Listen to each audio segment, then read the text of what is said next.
Good morning students, welcome to my YouTube channel digital Sarvodaya. जैसा कि इससे पहले हम लोग संस्कार के बारे में पढ़े थे कि संस्कार की कुल संख्या कितनी होती है, तो संस्कार की कुल संख्या कितनी होती है, 16 होती है। उसके बाद हम लोग देखे थे कि संस्कार को कितने भागों में बांटा गया है, तो हम लोग देखे थे कि संस्कार को 5 भागों में बांटा गया। उसमें से हम लोग जो दो संस्कार था, जैसे कि जन्म पूर्व संस्कार और शैशवावस्था संस्कार, ये दोनों के बारे में हम लोग पढ़ लिए हैं। हमारे पास तीसरा जो संस्कार है वो है शैक्षणिक संस्कार। शैक्षणिक संस्कार नाम से लग रहा है कि शिक्षा से जुड़ा हुआ होगा, जो संस्कार होगा वो शैक्षणिक संस्कार होगा। जैसे कि अगर आप यहाँ देखिएगा तो लिखा है शैक्षणिक संस्कार का अर्थ है शिक्षा के माध्यम से, मतलब शैक्षणिक मतलब शिक्षा वहां पे होना चाहिए, तो शिक्षा के माध्यम से व्यक्ति को ज्ञान, नैतिकता, सामाजिक मूल्य और सही व्यवहार की सीख प्राप्त कराना, मतलब शैक्षणिक संस्कार होता है। उसका मेन मकसद ये होता है कि जो आपको मतलब शिक्षा होगा, तो शिक्षा के माध्यम से उनको क्या क्या देंगे, तो शिक्षा के माध्यम से उसमें हम सबसे पहले ज्ञान देंगे, मतलब उसके पास बुद्धि आएगा। दूसरा क्या होगा कि नैतिकता आएगा। नैतिकता मतलब ये होता है कि समाज में जो आप रहते हैं, तो अपने समाज में जो आपसे बड़े लोग हैं, जो आपके गुरुजन है या समाज में जो भी स्त्री है, उसके साथ कैसे आपको रहना है, ये नैतिकता कहलाता है। तीसरा है सामाजिक मूल्यों में, कि समाज में जो मेल मिलाप का रूप होता है वो है सामाजिक मूल्य कहलाता है, और उनके साथ हमको सही व्यवहार से कैसे रहना चाहिए, ये जो हमको ज्ञान मिलता है वो कहाँ से मिलता है, तो शैक्षणिक संस्कार से मिलता है। आगे बोलता है कि ये संस्कार हमारे शिक्षा, कला, प्रशासन, कानून, न्याय, स्वास्थ्य, विनिर्माण आदि को प्रभावित करता है। अगर हम बात करें शैक्षणिक संस्कार की, तो ये जो संस्कार होता है, अगर उसकी बात करें तो वो हमारे शिक्षा को प्रभावित करता है, हमारे कला को प्रभावित करता है, हमारे प्रशासन को, या कानून की बात करें या न्याय की बात करें, ये सब को अगर कोई प्रभावित करता है तो वो कौन सा संस्कार है, आपका शैक्षणिक संस्कार है। आगे बात करें कि शैक्षणिक संस्कार की संख्या कितनी होती है, तो शैक्षणिक जो संस्कार है उसकी कुल संख्या होती है 5। उसमें पहला क्या है, विद्या आरंभ। विद्या आरंभ मतलब कि जब कोई बच्चा शिशु जन्म लिया और जब वो पढ़ना स्टार्ट कर देता है, पढ़ना प्रारंभ करता है, तब हम लोग उसको बोलते हैं विद्या आरंभ, या इसी को और दूसरा नाम बोलते हैं अक्षरारंभ। क्या बोलते हैं, अक्षर आरंभ। दूसरा है आपका उपनयन।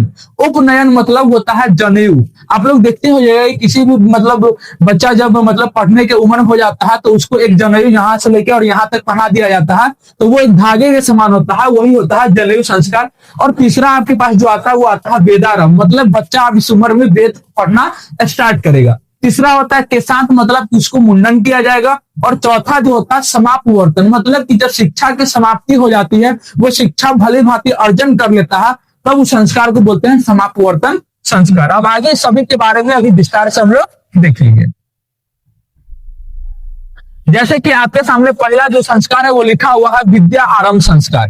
तो विद्या आरंभ का मतलब हम बताएं कि जब बच्चा पढ़ना स्टार्ट कर लेता है, जब अक्षर को वो भली भांति से जानने लगता है, उसको पढ़ने लगता है, तो वो संस्कार होता है विद्या। लिखा हुआ यह शिक्षा संस्कार का जो है पहला संस्कार है, मतलब जो शिक्षाराम जो मतलब शैक्षणिक संस्कार है उसका पहला संस्कार क्या है, विद्या आरंभ है, जिसमें बालक को अक्षर ज्ञान कराया जाता है, मतलब वर्णमाला पढ़ाया जाता है कि हाँ बुआ क होता है, ख होता है और यरल होता है, वो पूरा जो पढ़ाया जाता है, मतलब उसको अक्षर के बारे में बताया जाता है। दूसरा जो संस्कार था उपनयन संस्कार था, जिसको हम लोग आम भाषा में क्या बोलते हैं, जनेऊ संस्कार भी बोलते हैं। कौन संस्कार बोलते हैं, जनेऊ संस्कार। लिखा हुआ है यह दूसरा जन्म भी बोलते हैं, मतलब जनेऊ संस्कार जो होता है उसको दूसरा जन्म भी बोला जाता है। मतलब कि आपसे आप व्यक्ति में पूछेगा कि बताइए हिंदू धर्म में दूसरा जन्म किस संस्कार को कहा जाता है, तो किस संस्कार को कहा जाता है, जनेऊ संस्कार को कहा जाता है। इसमें क्या बोलता है आगे कि जिसमें बालक को वैदिक मंत्रों, मतलब कि जो बालक जन्म लिया उसको वैदिक मंत्रों के साथ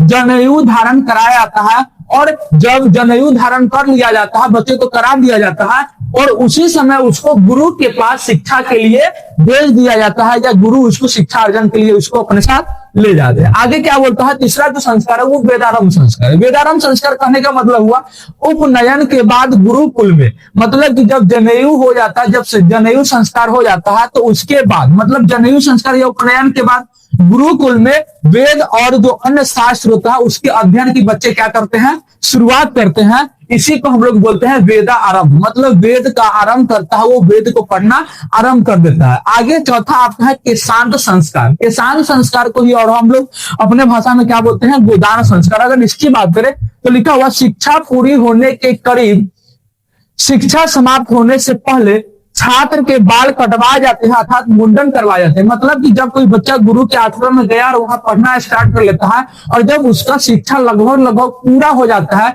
या उसे कुछ दिन पहले का जो समय होता है, तब उस समय जो होता है वो शिष्य को गुरु के द्वारा उसका मुंडन करवा दिया जाता है।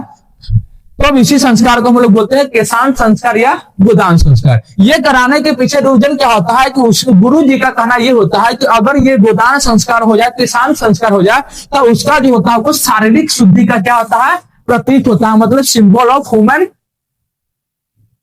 आगे बोल सकते हैं समापवर्तन संस्कार। समापवर्तन संस्कार जो होता है बोलता है कि जब शिक्षा समापवर्तन मतलब समाप्त हो गया, मतलब क्या समाप्त हुआ, तो जब शिक्षा का अंत जब हो जाता है, जब शिक्षा आप अर्जन कर लेते हैं गुरु के पास जाकर, तो उस समय जो संस्कार होता है उसको बोलते हैं हम लोग समापवर्तन संस्कार। लिखा हुआ आगे, जिसमें विद्यार्थी गुरुकुल से स्नातक होकर गृहस्थ जीवन में प्रवेश करता है। मतलब कि जब तक बच्चा गुरु के पास मतलब जीवन या मतलब वहां पे जाकर पढ़ाई करते रहता है, तब उनका गृहस्थ जीवन स्टार्ट नहीं होता है। और जैसे ही वो गुरु के पास आकर स्नातक की पढ़ाई कर लेता है, मतलब शिक्षा अर्जन कर लेता है, तब उसके बाद गृहस्थ जीवन में प्रवेश करने के लिए क्या हो जाते हैं, वो तैयार हो जाते हैं। मतलब उसके बाद उसका शादी ब्याह करा दिया जाता है। और जो विद्या स्नातक उपाधि प्राप्त करता था, इसी को क्या बोलते हैं, समापवर्तन संस्कार बोलते हैं। इसके आगे हम लोग देखेंगे कि आगे कौन सा संस्कार है।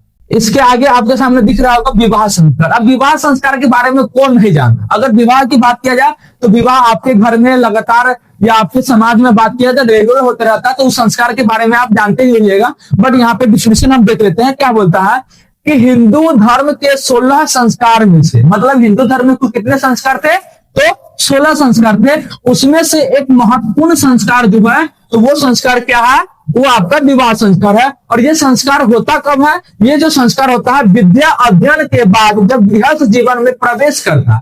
मतलब आप विद्या अर्जन कर लिए तो आप अपने घर वालों को संभालिएगा, मतलब आपका घर बार संभालना, मतलब आपको क्या होगा, आपकी शादी करा दी जाएगी। तो ये जो शादी होता है वो कब होता है, विद्या अर्जन करने के बाद होता है, जो किसमें होता है, तो विवाह संस्कार में होता है। लिखा हुआ है यह केवल दो आत्माओं का मिलन नहीं है। जब भी विवाह होता है तो एक लड़का एक लड़की होता है, दोनों के आत्मा का सिर्फ मिलन नहीं होता है, बल्कि क्या होता है, धर्म अर्थ काम और मोक्ष की प्राप्ति का आधार होता है। मतलब अगर बात किया जब शादी होता है, तो लड़का और लड़की का जब शादी होता है तो उसका धर्म जो होता है, उसका अर्थ जो होता है, उसका काम जो होता है, ये सभी को आधार मानकर उसकी शादी को कराया जाता है। आगे लिखा हुआ है जो विवाह संस्कार होता है उसमें वर वधु एक दूसरे के प्रति जिम्मेदारियों का संकल्प लेते हैं। जैसे कि आप लोग देखते होइएगा, जो शादी होता है उसमें 7 फेरा लिया जाता है और 7 फेरा के साथ 7 संकल्प लिया जाता है। वही बात होता है कि वर और वधु मतलब पति पत्नी जो होता है एक दूसरे के साथ जिम्मेदारियों का संकल्प लेते हैं कि जो भी हम आपस में आपसे नया जीवन स्टार्ट करेंगे उसमें हम लोग बढ़िया से रहेंगे, जिम्मेदारी के साथ रहेंगे। आगे बोलता है कि अग्नि को साक्षी मानकर सप्तपदी मतलब 7 फेरों के साथ जीवन भर के वचन निभाते हैं। किसको साक्षी मारेंगे, तो अग्नि को। इसीलिए ये देखो सप्तपदी मतलब 7 फेरा जो लेते हैं और 7 वचन जो होते हैं, इसीलिए विवाह संस्कार को सप्तपदी संस्कार भी कहा जाता है। और जीवन भर एक साथ रहने के लिए क्या करते हैं, वचन लेते हैं। आगे आपके पास है कि विवाह संस्कार जो हो गया।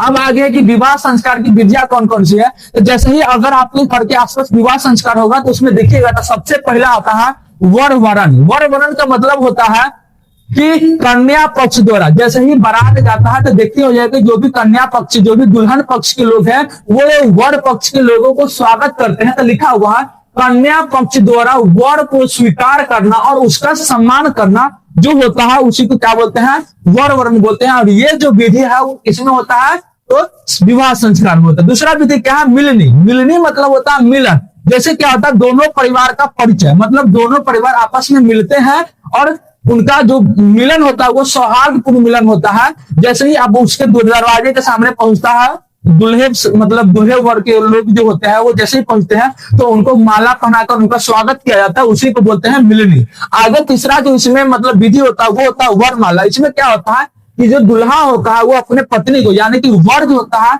वधु के द्वारा एक दूसरा, मतलब वर और वधु दोनों एक दूसरा को क्या करता है, तो माला पहनाता है। आगे है कन्यादान। अब कन्यादान करता कौन है, तो कन्यादान पिता करता है। किसके पिता करते हैं, तो लड़की के जो पिता है वो करते हैं। पिता द्वारा अपनी पुत्री को वर को सौंपना, मतलब जो पिता होते हैं अपनी पुत्री को उस वर के सामने उस वर को सौंप देते हैं, इसी को क्या बोलते हैं हम लोग, कन्यादान बोलते हैं। और जो कि एक पवित्र कृत्य है, मतलब एक प्रकार का मान के चले तो एक पवित्र रिवाज।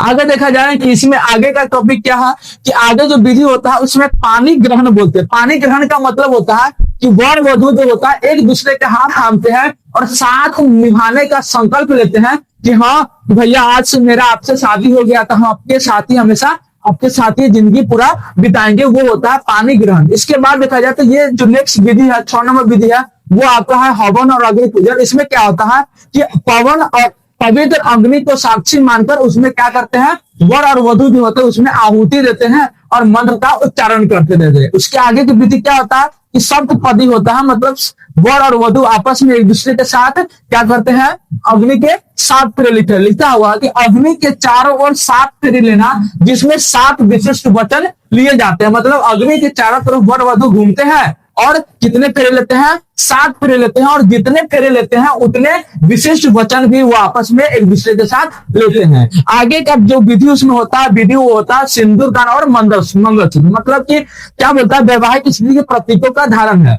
जो भी लड़की का शादी हो जाता है उनको ये प्रतीक होता है कि आपको सिंदूर लगाना होगा, और दूसरा क्या होगा कि आपको मंगलसूत्र पहनना होगा, जो कि क्या है, तो वैवाहिक स्थिति, मतलब कि आप जिस स्थिति में है वो होता है स्थिति। मतलब वैवाहिक स्थिति के कहने का मतलब हुआ कि आपका शादी हो गया है, इसका प्रतीक क्या है, तो अगर कोई भी औरत है तो इसका प्रतीक ये होता है कि आप सिंदूर लगाइएगा और क्या पहनिएगा, तो मंगलसूत्र पहनिएगा। आगे का विधि है शिलारोहण। शिलारोहण का मतलब होता है कि शिला मतलब होता है पत्थर, तो पत्थर पर रखकर जो उत्तरदायित्व होते हैं उनके निभानों का संकल्प लेते हैं, जिसे हम लोग अंगद के पैर, मतलब कि आज से अगर रामायण की बात किया जाए तो उस समय जो अंगद था वो मतलब रावण के यहाँ पे जाकर जो पैर जमा किया और उनका पैर को नहीं उठा पाया था, इसीलिए बोलते हैं कि शिलारोहण करेंगे। अगर वो पैर पे पत्थर रखकर, मतलब अपना पैर जो है वो पत्थर पे रखकर अगर वचन लेते हैं तो वो वचन कभी टूटता नहीं, ये लोगों का मानना होता है। आगे है अग्नि स्थली पाक। पत्नी पत्नी द्वारा एक साथ मिलकर अग्नि में चावल का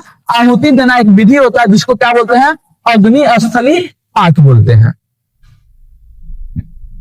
अब आपके सामने जो दिख रहा होगा वो मृत्यु संस्कार है, और ये जो संस्कार है वो हिंदू धर्म के संस्कार में सबसे अंतिम संस्कार होता है, और इसी को बोलते हैं मृत्यु संस्कार। ये आदमी के मरने के बाद होता है, और इसी को हम लोग दूसरे शब्दों में अंत्येष्टि संस्कार भी बोलते हैं। अगर बात किया जाए मृत्यु संस्कार, ये क्या होता है, सबसे अंतिम संस्कार है। इसका अंतिम संस्कार है तो हिंदू धर्म का, और एक महत्वपूर्ण अनुष्ठान इसमें होता है। अनुष्ठान क्या होता है, जो भी व्यक्ति मर जाते हैं उनके शव को दफनाया जाता है, ये इसमें एक क्या है, अनुष्ठान है। आगे क्या बोलता है, जो मृतक की आत्मा को मोह माया से, अब जो व्यक्ति मर गए हैं उनको जैसे ये इस संस्कार के थ्रू काम किया जाता है, तब उनकी मानना ये होता है हिंदू धर्म का, जो मृतक है उनकी आत्मा को क्या मिलता है, तो मोह माया से क्या मिल जाता है, मुक्ति मिल जाता है, ताकि अगली यात्रा की ओर ले जाने में उनको क्या मिले, मदद मिल सके। आगे बोलता है कि ये जो संस्कार होता है इसमें शरीर को सबसे पहले स्नान कराया जाता है। मतलब जो भी व्यक्ति है वो जैसे ही मर जाते हैं तो उनको इस संस्कार में क्या क्या रूल होता है, क्या क्या मतलब विधि होता है। तो सबसे पहला विधि है कि आप जो मृतक है उसको क्या कराइएगा, स्नान कराइएगा, उसके बाद उसको वस्त्र पहनाइएगा, और उसके बाद उसके बॉडी में घी लगाना होता है, चंदन लगाना होता है, और उसको बढ़िया से सजाकर डेकोरेट करके, मतलब अगर वो मतलब जिस तरह के वो कपड़ा पहनते थे उस तरह से उसको बढ़िया से कपड़ा पहना करके, और फिर दाह संस्कार द्वारा पंचम तत्वों में विलीन कर देते हैं। मतलब जो 5 तत्व होते हैं उसमें उनको क्या कर देते हैं, विलीन कर देते हैं, उनको मुक्त कर देते हैं, और राख को पवित्र जल में क्या कर देते हैं, विसर्जित कर देते हैं। जैसे कि आपको पता होगा कि राख जो होता है उसको हम लोग विसर्जित करने के लिए गंगा नदी में ले जाते हैं, क्योंकि हम लोग का ये मानना होता है कि अगर सबसे पवित्र नदी है, अगर सबसे पवित्र जल है तो वो गंगा नदी की। आगे है कि इन क्रियाओं से आत्मा को शांति और मोक्ष मिलता है। मतलब जैसे ही कोई व्यक्ति मर जाते हैं तो इतना काम आप कर दीजिएगा, उनकी आत्मा को बढ़िया से सजाकर अगर उनको दाह कर दीजिएगा, उसके बाद उनका जो राख है वो राख को मतलब पवित्र जल में मतलब क्या कीजिएगा, विसर्जित कर दीजिएगा, तब हम लोगों का हिंदू धर्म का यह मानना होता है, अगर इतना कम अगर भली भांति से कर दिया जाए, तब जो मृतक है उनकी आत्मा को क्या मिलता है, शांति मिलता है और उनको मोक्ष की प्राप्ति हो जाता है। ये रहा आपका संस्कार चैप्टर का पार्ट 2। और ये अगर आपको अभी भी कोई टॉपिक है जिसमें आपको प्रॉब्लम हो, तब हमारे चैनल पे कमेंट कर सकते हैं। तब तक के लिए थैंक यू एंड जय हिंद।